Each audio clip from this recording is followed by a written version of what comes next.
bawat puso nila na willing po na mag-aral, willing po makinig, Panginoon, sa iyong mga banal na salita. Patuloy niyo pa pong tawagin yung aming mga kasamahan, Panginoon ko, na bagamat nahuli kami, Panginoon, kami po ay humihingi ng paumanhin sa iyo, O Diyos.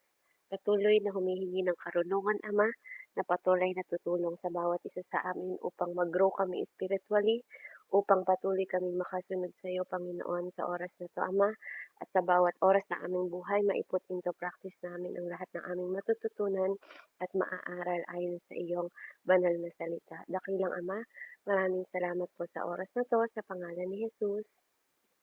Amen. So dumako po tayo sa ating pong lesson, yung kasunod po ng ating born again at bound again. Okay? So nasa number 3 na po tayo. So last week, pinag-aralan natin yung number 2 na heal from your past.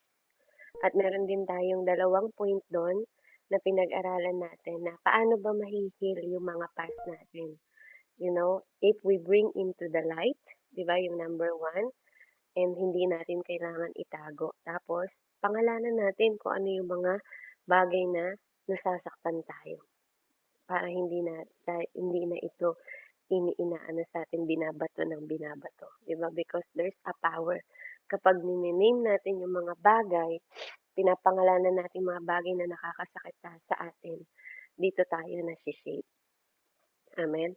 So God is healing us. Yun yung katotohanan. Healing is the beginning of katotohanan. Ang healing, nilalagay tayo dito sa totoong kung saan tayo dapat. So, number point 3 natin, invite God to reframe the story. Amen? So, i-invite daw natin si Jesus para i-reframe ulit. Kumbaga, yung picture na dati, yung story na nasa dating frame, di ba, papalitan yan ng Panginoon ng cover, 'di ba? Papalitan niya ng ano ng kapong halimbawa na 'di ba yung frame, yung picture frame nabasag, papalitan ng Panginoon ng bago. Okay? Tapos yung picture na yon, yung picture na nasa loob ng picture frame, sumisimbolo yon ng story ng buhay mo. So i-reframe ni God. Ini-invite na tayo, i-invite daw natin si God to reframe the story para baguhin niya, 'di ba? Balutin niya ng bagong istorya yung ating mga past. Okay? Sabi sa Roman 8:28, and we know that in all things God works for the good of those who love him, who have been called according to his purpose. Amen. So sabi niya sa Tagalog, basahin natin. Roman 8:28. Alam nating lahat ng bagay ay gumagawa ang Diyos para sa mabuti kasama ang mga nagmamahal sa Kanya. Silang mga tinawag ayon sa Kanyang layunin. Amen? So, napakahalaga po na alam natin na ang lahat ng bagay, lahat walang sinabi, all things sabi dito God's work. Kumbaga, kumikilos ang Panginoon sa lahat ng bagay para sa ikabubuti natin. Para sa lahat ng tinawag ng Panginoon, sabi niya, according to His purpose. So, lahat tayo may purpose. Kahit papangit yung nakaraan mo, kahit papangit yung kwento mo, kahit papangit yung mga bagay na ginagawa natin, amen, may purpose ang Panginoon doon para sa mabuti. Maaaring pangit yun sa mata natin, pero sa Panginoong Diyos mabuti yun. Kaya sabi dito, ask God. Kasi kung ano ang katotohanan na gusto mong i-speak over the wound sa mga sugat mo. Amen? So, tanungin natin ang Panginoon. Wala namang masamang magtanong eh. Di ba pag tayo sa nanay at tatay natin, nagtatanong tayo eh. Di ba? Unless yung mga tanong natin is about sa mga bagay na bakit mo pa ako binuhay, di ba? Sometimes nga nangyayari yan kapag sobrang dami nang nangyayari na mga pangit sa buhay natin. We're asking the Lord that way, di ba? Ba't kailangan pa ako mabuhay dito kung ganito lang naman mangyayari sa akin? 'Di ba? Mga gano'n yung tanong natin. Pero lagi nating tatandaan, lalo na kayong mga kabataan, sa mga nai-encounter niyo sa buhay ninyo. May mga dahilan ng Panginoon sa bawat sugat. Minsan, binitray ka ng kaibigan mo, 'di ba? Ang sakit-sakit nun kasi minsan pinakamatalik mo pang kaibigan ang ano sa'yo, ang magtataksil sa'yo, 'di ba? Ang manunugat sa'yo, ang tatraydor sa'yo. Pero isipin niyong mabuti, kapag positibo ang isip mo, 'di ba, at sa Panginoon ka nakatingin. Kasi yung positive naman na mga encouragement na words sa mundo, para sa mundo yun eh. Pero kung yung mga encouragement word mo is galing sa katotohanan ng salita ng Diyos, na ang mga bagay na ano na all things, 'di ba, is nagwo-work for your own good purpose sa layunin ng Panginoon, magiging mabuti ang tingin mo kahit pangit pa. For example, sa kaibigan na nag-betray sa'yo, 'di ba? Kung iisipin mo na, okay Lord, tinatanggal mo sila para magkaroon ako at makakilala ako ng tunay na kaibigan, 'di ba? Kaysa naman na kasama mo nga yung mga tao na yun, 'di ba? Yun pala, ano lang, pinag-uusapan ka rin nila na nakatalikod, hindi mo lang alam. So, pinapakita lang ng Panginoon sa'yo kung sino yung mga totoong tao na dapat mong makasama.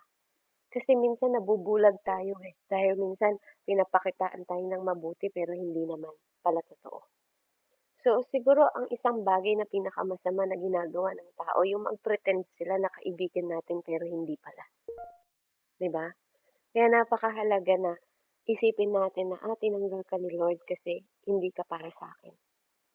Amen. Kasi makakagambala ka lang sa purpose ng Lord sa buhay ko kasi hindi kayo totoong kaibigan. Hindi ko kayo maaasahan. So that's the truth. That's the thing na pwede mong ilagay doon sa part ng kwento mo na binitray ka ng kaibigan na yun. Amen? Kasi may purpose yun. According to purpose ng Lord, hindi sila yung makakasama mo. Amen? O kaya yung mga kaibigan na nagtuturo sa iyo ng masasamang bagay, mga bisyo, 'di ba? Mga kalokohan, mga cutting classes. Tatanggalin sila ng Panginoon sa buhay mo kasi magbibigay sila ng bad influence. Amen? Kaya napakahalaga na alam natin na all things work para sa ikabubuti natin. Kasi katulad ng point 4 natin, imbitahin natin si God para i-reframe yung story natin. So yun yung ginagawa ng Panginoon. Kaya minsan iniisip natin, Lord, bakit ba ngayon lang kita nakilala? Pero ang totoo, 'di ba? Yun yung perfect timing ni Lord para makilala mo siya. Ngayon yung panahon para makilala mo si Lord kasi hindi pa tapos ang kwento mo. Amen? Hindi pa tapos ang Diyos sa'yo. Amen? Kaya hindi pa huli ang lahat. Kasi pwede niya pang lagyan ng kulay yung akala mong buhay na wala ng kulay. Dahil sa mga nakaraan. Dahil sa mga pangit na nakaraan natin. Amen? Kaya kung nawawalan ka na ng pag-asa, bibigyan tayo ng pag-asa ng Panginoon kasi pinapaunawa niya sa atin na lahat ng bagay pala may layunin siya sa buhay natin. Amen? Lahat ng pangit na nangyari sa buhay natin, may layunin ng Panginoong Diyos. Pinapatatag ka ng mga sugat na yon. Kasi gusto ng Panginoon Diyos, kung gagamitin mo yon sa tama at mabuti, pwede ka makatulong sa mga tao na nakaranas din ng mga pagsubok na meron ka para sa ikabubuti ng buhay nila. Kasi yung buhay mo magiging isang halimbawa at testimonya, 'di ba? Kuwento para sa kanila na kung siya nga tinulungan siya ng Panginoon, ako pa ba, 'di ba? Kung maikukuwento mo yung buhay mo sa kanila. Kaya yun ang katotohanan behind, 'di ba, ng mga sugat natin. Na bawat sugat natin na naranasan natin sa nakaraan abusive, 'di ba, yung mga pamilya mo kasi totoo yun, Minsan may mga kabataan na nire-rape sila ng mismo nilang kamag-anak, minsan nga mismong tatay pa, Sorry to say mga anak, pero totoo.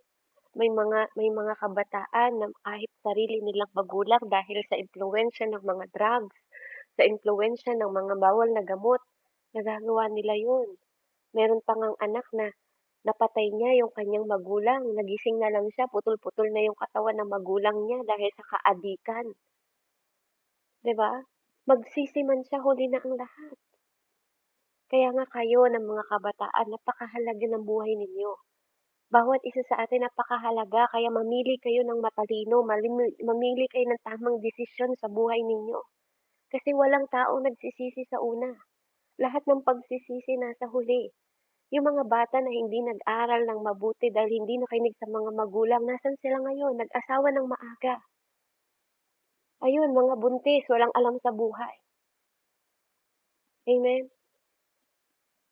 Walang pagsisisi na nangyayari sa una, lahat ng pagsisisi sa huli.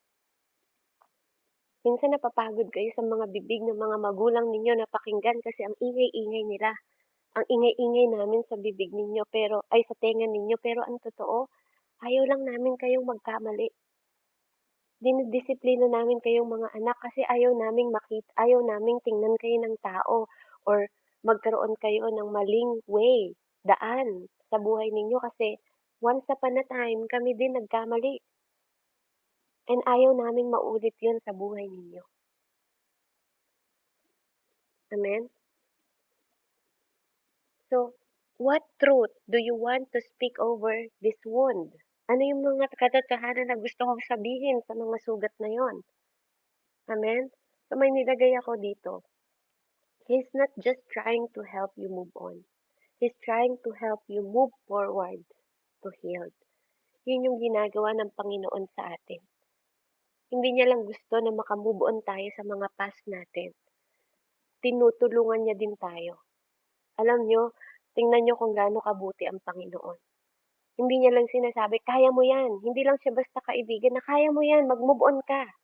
Na magsasalita lang sa'yo, na mag-move on ka na dyan sa boyfriend mong hindi ka naman pinahalagahan. 'Di ba? Hindi lang siya gano'n. Ang kagandahan sa Panginoon natin, tutulungan niya tayo na mag-move forward. Sasamahan niya tayo na mag-move forward at hindi lang mag-move forward o mag-move on. Gumaling tayo sa mga sugat na meron tayo. Kahit ano pang klaseng sugat yan. Kahit pa kasalanan yan, kaya yung gamutin ng Panginoon. Kaya niyang pagalingin. Halimbawa na lang ng buhay ni Joseph. 'Di ba? Sabi ni Joseph, alam niyo si Joseph the dreamer na tinatawag sa Old Testament. Binugbog siya ng mga kapatid niya, binenta siya, tinapon siya sa balon. 'Di ba? Ganun yung mga nangyari mismong mga kapatid niya yon ang nanglait sa kanya, 'di ba? Dahil paborito siya ng tatay nila at pinalabas na patay na siya dahil binenta siya sa mga nangangalakal.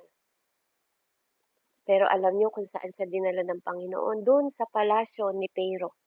Yung 'pag tinawag na Pharaoh noon, sila yung mga hari ng mga Old Testament sa Egypt. Do'n siya dinala ng Panginoon, pero may plano pala ang Diyos sa kanya.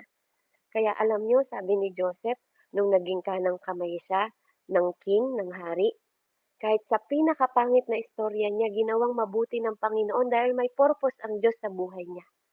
Ginamit siya ng Panginoon na i-preserve yung pamilya niya. Nakuha niyang patawarin yung pamilya niya kasi naintindihan niya na ang Diyos ang nagplano sa buhay niya. Naintindihan niya na kaya pala ganun siya tinrato ng pamilya niya kasi para mapalayo siya at ma-preserve niya. Pag sinabing preservation, kasi dumating noon yung 7 taon na paghihirap sa Egypt at yung pamilya niya nagpunta sa palasyo ng Pero, humingi ng tulong at siya yung nakaupo doon noon. Alam niyo yon? Kung hindi siya tinapon ng mga kapatid niya, yes, pangit yung nangyaring kwento sa kanya. Pero kung hindi siya pinagbili, 'di ba? Hindi siya makakarating sa palasyo. Hindi niya maililigtas yung mga kapatid niya. Amen? Na yung mga kapatid niya, yun yung piniling tribes ng mga Panginoon noon. Sila yung tribe, sila yung 12 tribes. 'Di ba? Napakaganda ng ang Panginoon talaga, magaling siya pagdating sa wisdom, sa understanding. Kaya noon sabi ni Joseph, alam kong hindi kayo ang gumawa ng masama sa akin. But God meant it for good, sabi niya. Kaya pinapatawad ko kayo. Huwag niyong sisihin yung mga sarili niyo. Ang Diyos ang may kalooban nito. Kaya ito nangyari. Kayo rin ba? Kapag may nangyayari din ba na hindi maganda sa buhay ninyo? Kapag naging broken family kayo, Kapag ba ikaw na-abuse ka, kaya mo bang i-turn yung mind mo sa mindset na wala kayong kasalanan, ang Diyos ang nagtalaga nito. Kaya mo bang i-turn yung i-switch yung isip mo na para sa ikabubuti ko ang lahat ng ito?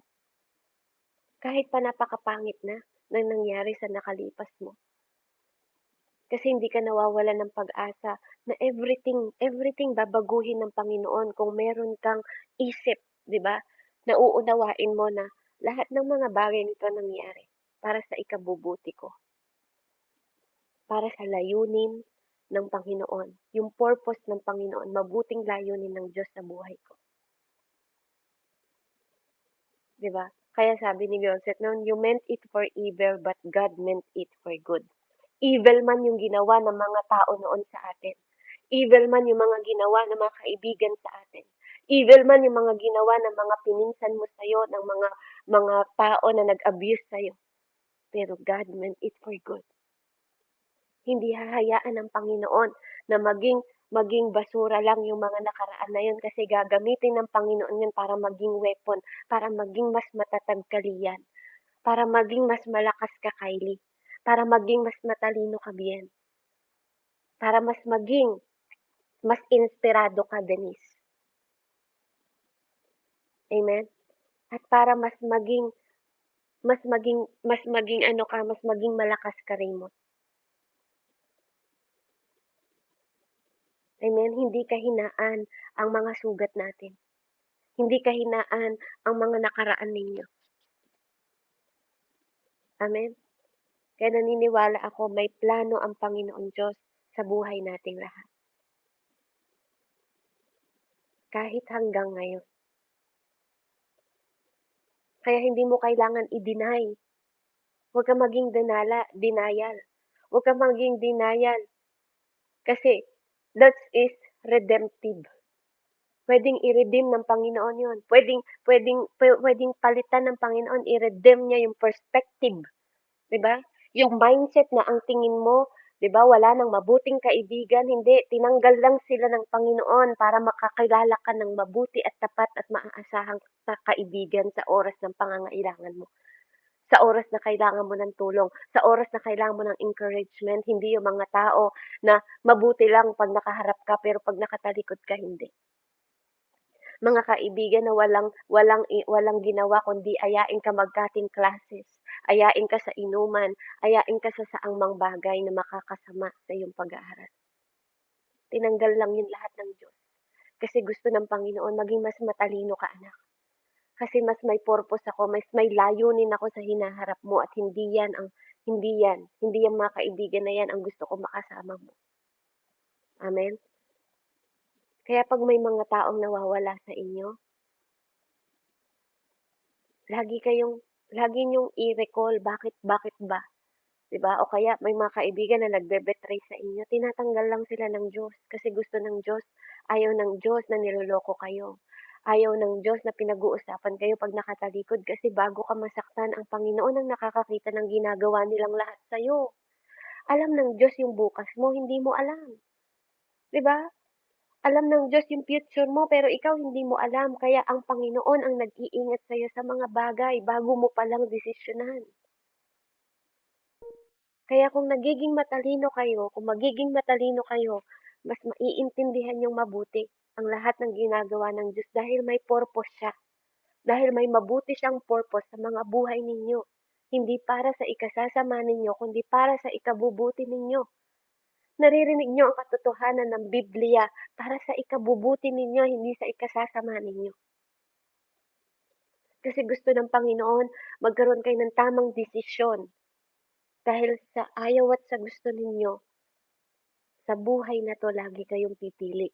Mabuti o masama, tama o mali. Hindi pwedeng lagi kayong nasa gitna. Hindi pwedeng i-consider niyo mabuti at masama. Hindi pwedeng ganun. Sabi nga ng Panginoon sa Bible, no? Hindi pwedeng maligam-gam ka. Isusuka tayo ng Panginoon. Kailangan lagi tayong namimili. Walang taong namimili sa gitna. Walang ganun. Amen? Kaya itong point number 4 natin, maikli lang siya pero meaningful, 'di ba? Invite God to reframe your story. Kahit kaninong kwento kayang baguhin ng Panginoon. Kahit gaano kapangit, kaya niyang pagandahin. Amen? Kahit gaano kasira, kaya niyang ayusin. Kung pakiramdam ninyo best recycle na yung mga mind ng tao sa mundong ito, mas best si God na kaya niyang ayusin yung mga pangit na nakaraan natin. Kaya kung naririnig natin to ngayon, hindi pa huli ang lahat. God can fix. Kahit pa sinasabi ng Diyos, hindi na magbabago yung tao na yan. No, God can fix everything. God can make things possible sa mga imposible sa atin. Kaya huwag kayong mapagod. Huwag kayong makikinig sa sinasabi ng tao sa inyo. Huwag niyong hahayaan na ang magde-define ng buhay ninyo tao. Huwag ninyo hahayaan. Kasi pag pinabayaan niyo na i-define kayo ng tao, yun ang magpapasok sa utak ninyo. Tandaan ninyo yung pinag-aralan natin nung first point natin, yung identity mo sa Diyos. Hindi sa sasabihin ng tao, Ate Angel. Pwede silang magsalita sa'yo, Kylie, pero wag mong hahayaan na sila ang magde-define kung sino ka. Dapat kilala mo yung identity mo, anak ka ng Diyos. Wag niyong hahayaan, Denise, na i-define kayo ng tao. Kasi pag binabayaan yung i-define kayo ng tao, sila ang magde-define kung sino kayo. Pero pag alam mo kung sino ka, 'di ba? Hindi mo hahayaan. 'Yun ang akala ninyo, 'di ba? 'Yun ang alam ninyo. Kaya magiging mas malakas ka. Kaya wag mong ilalagay yung emosyon mo, wag ka laging madala ng pain mo, katulad ng pinag-aralan natin. Don't let your pain, 'di ba? Ng past mo ang magde-define sa'yo. Hindi ikaw ang nakaraan mo, Ate Angel. Kayang baguhin ng Diyos yung nakaraan natin. I-invite lang natin ng Panginoon sa buhay natin para baguhin niya yung frame ng kwento natin. Amen? So, purihin ng Panginoon. Let's pray. Heavenly Father, maraming salamat po, O Diyos, na ikaw ang Diyos na kayang magre-write ng kwentong ikaw mismo ang original na writer. Ikaw ang mismong original na director, Panginoon, na parang pelikula na nilalakaran namin yung aming mga buhay, na ikaw ang totoong nagplano. For you know, Panginoon, ang plano mo sa buhay namin as you said sa Jeremiah 29:11, not to harm us, but to give us hope in the future, Father God. Mas alam mo yung bukas namin. Mas alam mo yung future na nag-aantay sa amin. Kaya tama lang na magtiwala kami sa kwentong ikaw mismo ang nagsulat. Ikaw mismo ang nagplano. Ikaw ang tatapos. Salamat, Panginoon, sa oras na to na narinig namin ang third point, Panginoon, we will invite you to reframe our story. Kasi ikaw naman talaga ang totoong sumulat ng kwento namin. Kaya maraming salamat, for you are our God na walang imposible sa'yo. For you are our God na nagbabago ng buhay ng tao. For you are our God, Panginoon, na magbibigay ng makabuluhan at layunin sa aming dakilang layunin sa mga past namin, sa mga sugat namin, para higit kaming maging mas matalino, higit kaming mas mapatawad, higit kaming mas matatag kaysa dati. Higit na magkaroon ng purpose ang mga sugat namin, Panginoon, kaysa isipin na sugat yon na binubuksan namin para maging mahapdi, para dumugo ulit, Lord. Binago mo yung buhay, binago mo yung isip namin na pwede mong pagalingin yung sugat na yon para sa panibagong kwento na pwede mong iharap sa harapan namin. Maging inspirasyon, maging lakas ng ibang tao. Kaya maraming salamat po, Ama, sa mensaheng ito. Sa pangalan ni Jesus, thank you, Father God, that all things work for good sa lahat ng nakakakilala sa iyo para sa dakilang layunin mo. In Jesus' name, amen and amen. So, praise God. So, mabilis lang tayo. Kaya, I believe, di ba, na bawat isa sa inyo, ano yung, ano yung isa sa pinakapangit na past ninyo na nakikita mo ngayon na gano'n pala 'yun 'no, puwede pala Panginoon na ito yung isipin ko. Puwede pala Panginoon na mag-move on ka doon, 'di ba? Magmo-move on ka do'n tapos ano yung naranasan mong pangit na nakikita mo ngayon na may purpose pala, may magandang purpose si God. Anyone? Angel, Kylie, Bien, Denise, Raymond.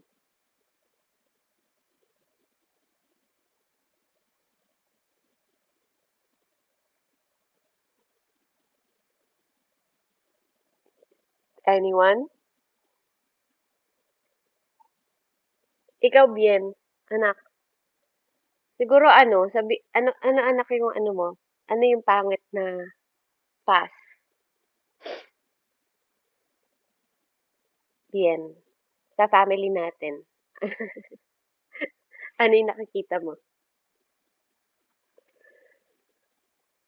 Bien, bilang panganay Ano anak. ba, parang tawag dito,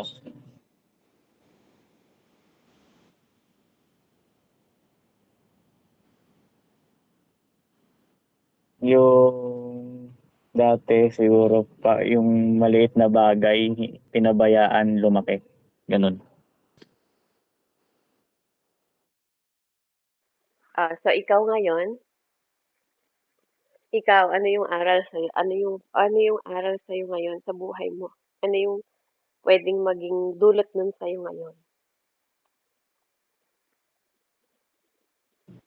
Ano, dahil alam ko na kung ano yung kalalabasan, 'di ko na hayaan yung mga maliliit na problema, bibigyan ko agad ng solusyon kaysa sa babalewalain ko na lang. Amen. So, praise God. So may tinuturo siya, di ba? Praise the Lord. Ngayon, Angel, Kylie, Denise, Raymond,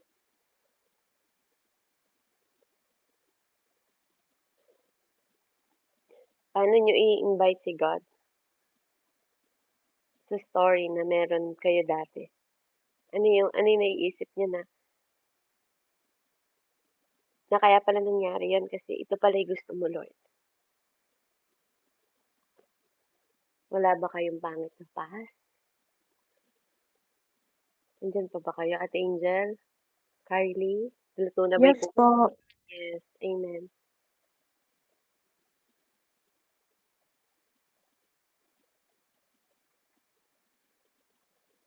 Para ma-share nyo, para marinig ng ibang kabataan. Baka yung ano nyo, yung wound ninyo is naranasan din nila. Denise, ika nagsa maikli lang yung ating ano ngayon para sa sharing natin. Anyone na gusto mag-share? Sige, Denise, ikaw na. I-she-share ko lang po yung sa ano po, sa karanasan ko sa kaibigan ko. Ayun, tawag nito po, meron po akong kaibigan, totally na malapit po talaga kami sa isa't isa. Tapos, um, hindi madami nang nagsasabi sa'kin na lumayo ako dun kasi tawag po nito, nagga-gaslight po siya tsaka sinungaling. Tapos hindi ako nakinig sa mga sabi-sabi po. Tapos, kada may exam po kami, sa'kin po siya lumalapit tapos, nanghihingi ng sagot. Eh, ako nga dati siyempre kaibigan ko po siya, pinapakopya ko rin naman po. So, kapag ano po, kapag nandiyan siya sa harapan ko mabait siya, pero kapag ano po ako, nakatalikod na po ako, may madami na po siyang sinasabi sa'kin na masasakit. So, ano, um, tapos nag-away naman po kami pero for me hindi naman, 'di ko na po siya pinalaki so kinut off ko na po siya. So, na ano ko po na, tawag nito, na-realize ko na once na ano, tawag nito, once na may gumagawa sa'yo ng masama, 'wag kang magdalawang isip na mag-ano po, i-cut off sila kasi para naman din 'yun sa'yo. Ayun lang po. Amen, tama, praise God 'yan. Huwag kayong manghinayang kasi maraming ilalagay ang Lord. Amen? Maraming may tamang tao. Okay, sige Ate Angel. Um, ano po kasi dati po may kaibigan po ako na ano po, dati ko po siyang naging kaklase tapos lagi po kami nagha-hangout dun sa bahay niya. Eh, kaso nga lang po kasi may nangyari po sa'min na ano, ninakaw po yung phone ko ng pamilya yata po niya yun or tito, gano'n po. Tapos nasira po yung relationship namin, yung friendship po namin kahit 2 years or 3 years na yata po yung friendship na yun. So, parang ano po, parang nalungkot po ako nun kasi mas kinampihan pa po niya yung pamilya niya tapos yung mga ibang kaibigan ko po mas kinampihan pa po siya, eh. Kaya po ano po, pero dahil naman po dun is tinulungan naman po ako ni ano, ng mga pamilya ko tapos nag-pray po ako kay Lord. Tapos para makalimutan po yun or it just serves as a lesson po sa'kin na ano po, kasi kung ganun lang din naman po hindi ko po malalaman yun 'di ba, kapag hindi po nangyari yung ano na yun, yung scene na po yun, scenario na yun or ganun. Tama, amen. 'Di ba? Kasi maaaring mas malaki pa yung mawala sa'yo kung sakali na isipin mo na lang kung magkaibigan pa kayo tapos 'di ba ang trabaho mo na for example lang naman, 'di ba? Hindi na cellphone ang hawak mo at pera, o 'di ba?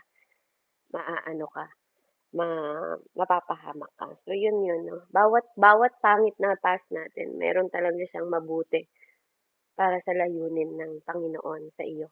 Na nilayo ka na dun kasi mas puwedeng mas may malaki pa na ano na mangyari. Amen? So Kylie, are you ready na Kylie? Ang tagal naman ng cookies mo, 30 minutes na yan. Or si Raymond. Raymond, do you have past na pangit and natuto ka?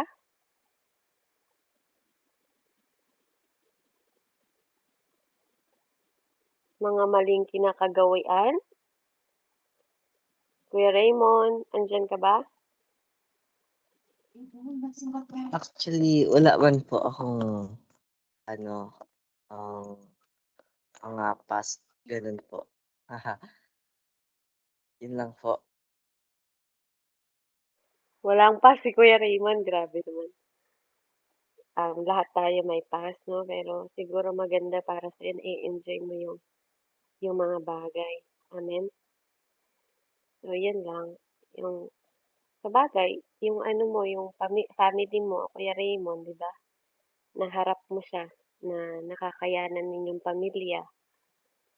Kasi si Kuya Raymond, nawalan na siya ng tatay, tapos nawala din yung kanyang ano, kapatid na panganay na Okey na po. ayan, sige Kylie. Well, tungkol po sa Pasko, I'd say na tawag dito, um, mag-ingat lang po sa ano, kasi may past po ako about sa friends, ganito, ganyan. So, sinasabi ko lang po is that mag-iingat po talaga tayo sa mga pinagsasabihan natin ng mga sikreto natin or di kaya po kasi, marami din po kasing inggit. Tapos minsan po kasi gagawan ka pa po nila ng rumors, eh.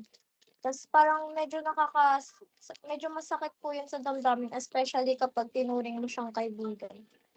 Yun lang po. Thank you po. Amen. Totoo talaga 'yun 'no. So, kaya ngayon matututo ka talaga na totoo 'yun. Alam niyo mga kabataan minsan, akala niyo kasi yung mga kaibigan ninyo is concerned na nakikinig sa inyo. Pero pagdating talaga ng panahon, you have to have private. Ako lagi ko rin 'yan sinasabi sa anak ko na babae kasi masyado din siyang open. Magkaroon kayo ng privacy.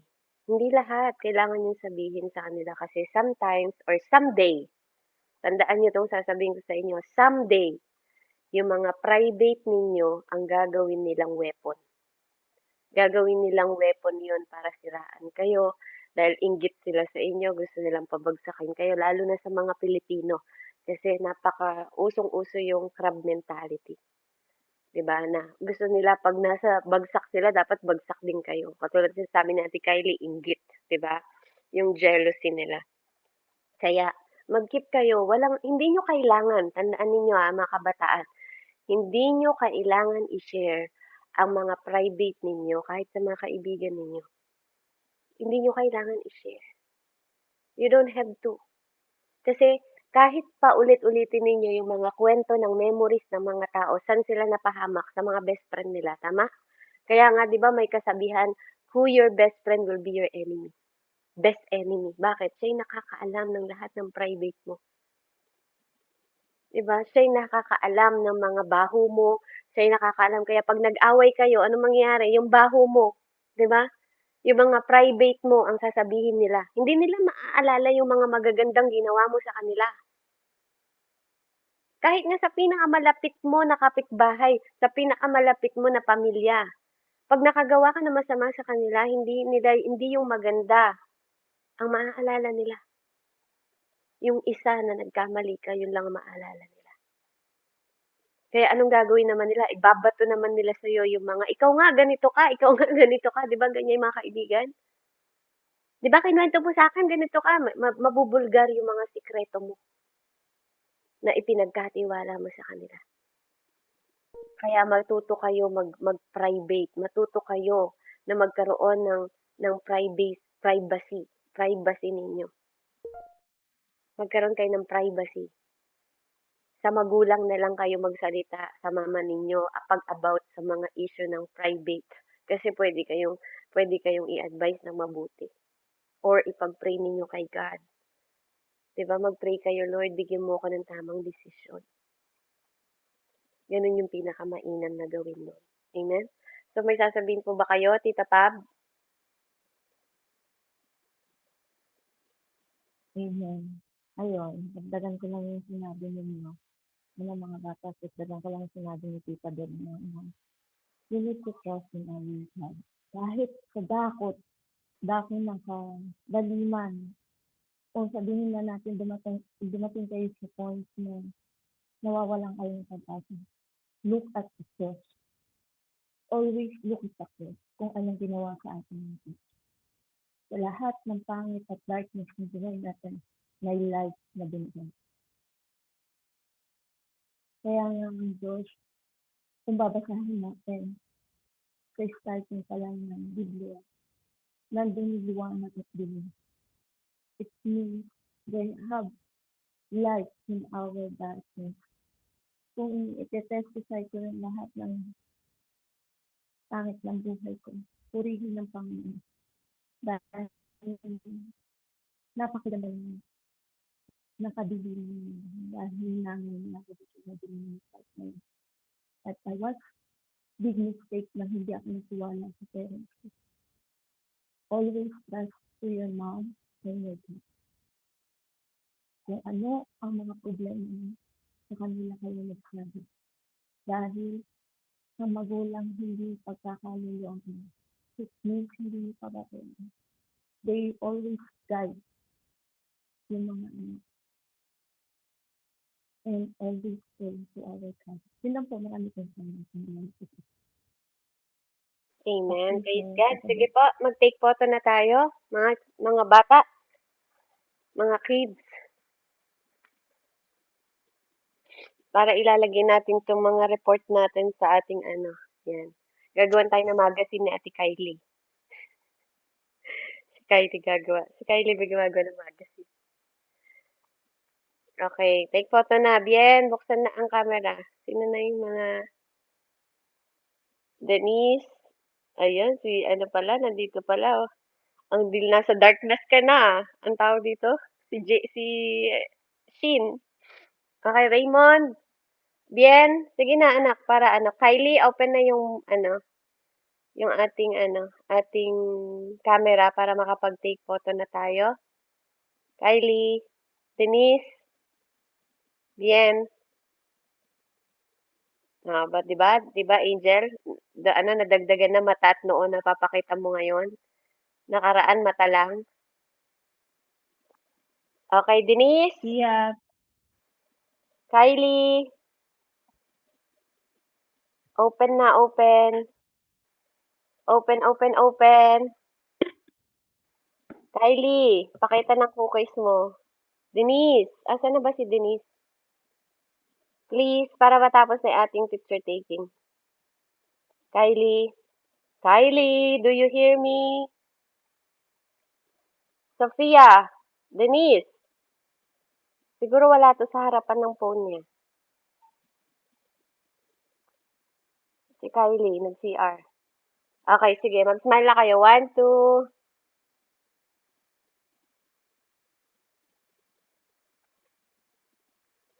Okay, yan. Praise God. Sa purihin ng Panginoon.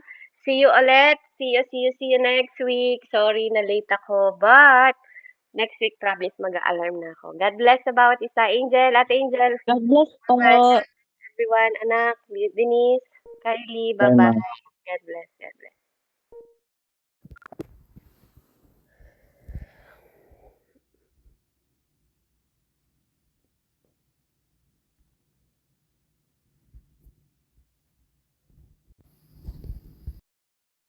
Pag-awit, Panginoon, sa iyo ang pagpuri. Lord God, alam po namin, Panginoon, na makakarating lahat itong mga pagpapasalamat po namin, Lord. Salamat, Panginoon, sa iyong presensya. Panginoon, alam po namin, Panginoon, na ikaw na po ang kikilos sa bawat isa sa amin.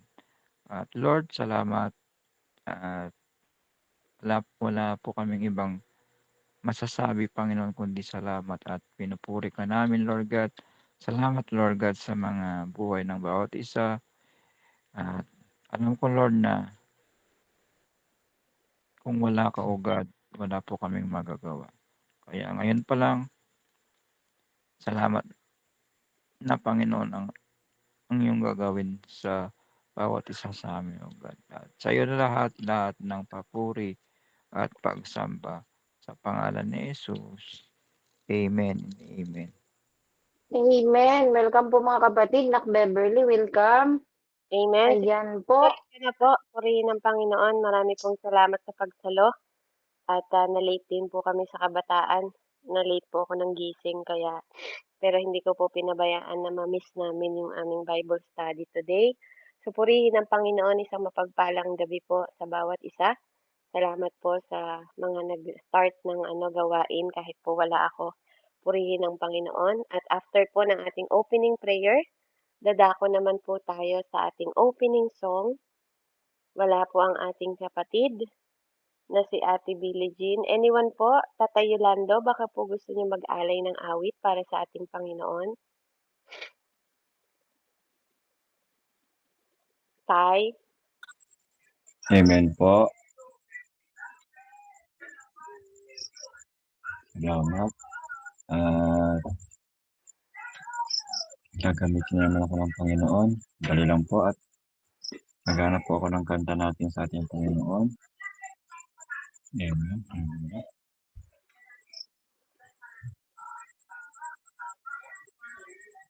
Dali lang po.